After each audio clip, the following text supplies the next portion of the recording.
We're very, very pleased with the attendance we have here today. It rained very hard this morning. I'm sure a lot of folks, just couldn't make it. A lot of, senior citizens that usually attend this probably didn't want to come out because of the rain. But I'm very proud of the union members and their families that are here today, representing organized labor. I mean, this is what stands between workers and going back to company stores and going back to company houses and going back to not having a living wage. The unions are a very, very necessary part of every working member's lives, whether they belong to a union or whether they don't. It's organized labor that fights for, and many die for, the benefits that workers enjoy today.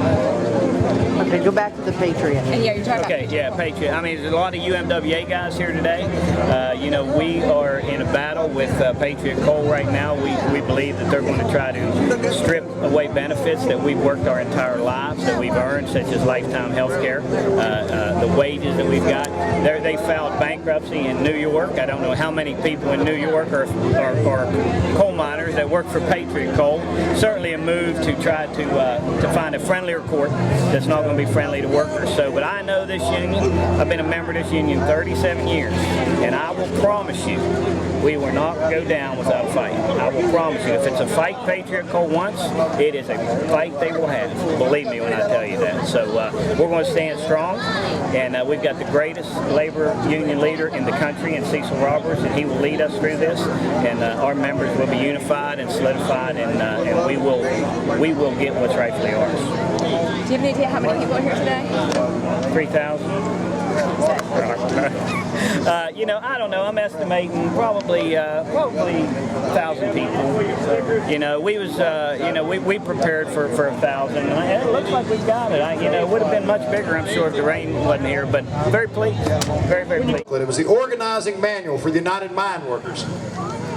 Real simple piece of paper. Had the title on the front. You opened it up. Had a little thing about voting, how the union meetings were run.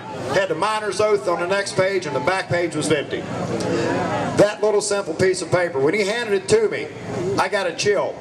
Because that simple piece of paper could have got somebody killed. If you got off the train in Whipple back in those days, and there were 250 Baldwin Felts guards, if they found you with that paper on you, they would take you out, you could be shot, there would be no investigation, no report filed, you'd just end up gone. Those were brave people. We can't forget those struggles, the people that built this union that gave us what we have today. I can go any place today with my union shirt on. I may not always be welcome, but no one's going to shoot me. I don't have to have the courage that those people had. I got a chill when I touched that paper and realized how brave those men were. We cannot forget the struggles of the past. We also can't forget the struggles of today. And later on, you're going to hear Cecil Roberts talk about the Patriot bankruptcy and the battle that's going on there. You're going to hear from my fellow USW members, steelworkers down in Ravenswood 5668 that are on strike. You're going to hear from them about their struggle of today. And we can't forget the struggles of tomorrow, because as long as the fat cats in this country, that 1%, want to exploit workers, we have to continue this struggle. We will continue this struggle. The labor movement and our friends in the Democrat Party are going to fight for the middle class until we win, or until, which we probably never will. We have to just keep fighting every day. We'll be out there every day fighting for working men and women. You can count on that. It's the William E. Stewart Labor Person of the Year. This is the honor Bill. Bill was the House of Delegates member representing Marion County. He was former president of the Marion County AFL-CIO. And we decided to name an award in his honor. He was a real fighter for working people, and we put an award in his honor that we want to give out every year. We're going to do it again. This year's recipient, I don't think he's ever got an award. But truthfully, that's not why he does what he does. He does it because it's what's in his heart. It's what he believes in. It's his soul. He's poured his soul, heart and soul into the labor movement. I don't think anyone typifies this award more than the person we're giving it to this year. He started in the coal industry in 1975. He's always been active in the UMWA at the local, district, and international levels. In the past, he has served as a local storekeeper, vice president, and on the compact and organizing committees. He became president of his local in 1997 and is also a member of the safety committee. He has lobbied for health and safety in both Charleston and Washington, D.C. He has also been a strong advocate for labor-endorsed candidates and has aggressively campaigned for them. He has unlimited compassion for his members, assisting them with financial aid through his tireless fundraising efforts. He is loyal, steadfast, and unwavering in his support of the men and women of organized labor and their causes.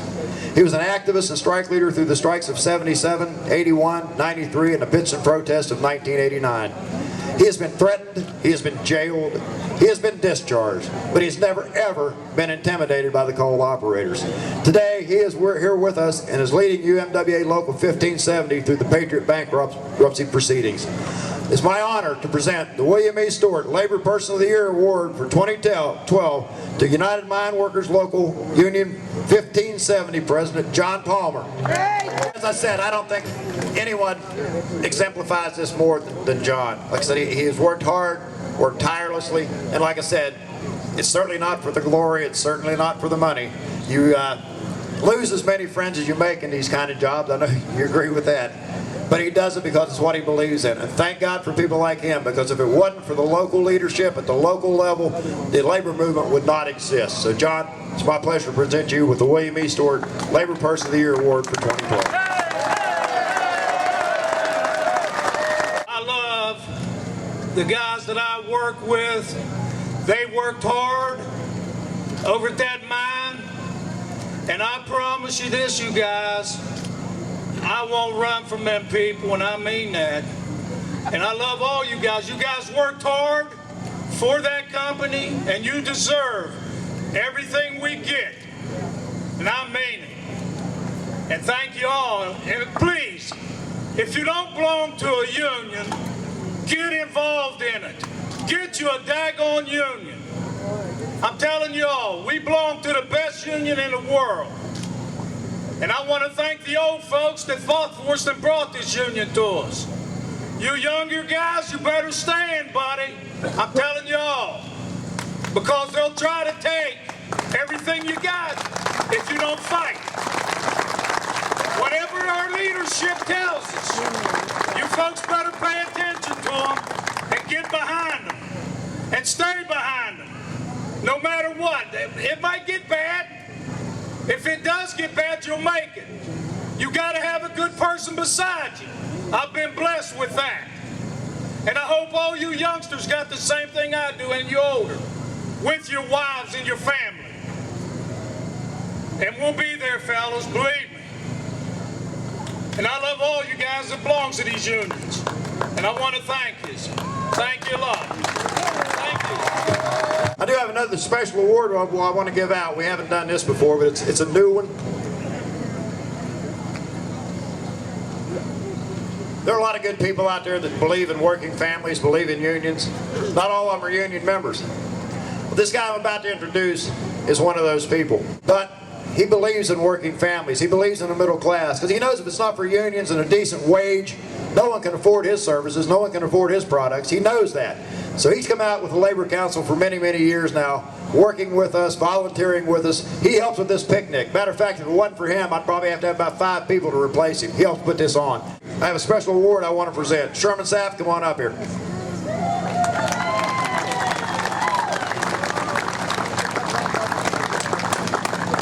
I'll read the plaque. It says, Marion County AFL-CIO recognizes Sherman Sapp as a true friend of labor.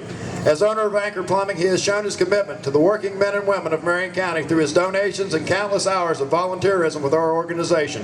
Presented September 2nd, 2012, Vern Swisher, President, Mark Dorsey, Vice President, Becky Perry, Secretary Treasurer. Sherman, thank you for all you do. Thank you, Vern. Thank you.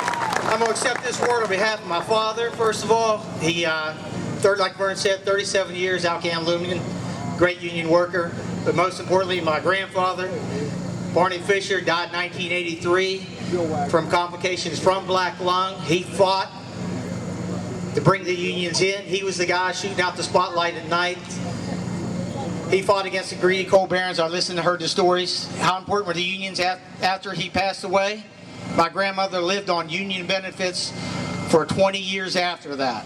So remember Patriot Coal, when they're out there fighting, you non-union members, that without those union benefits, our widowers would not be able to survive. Thank you.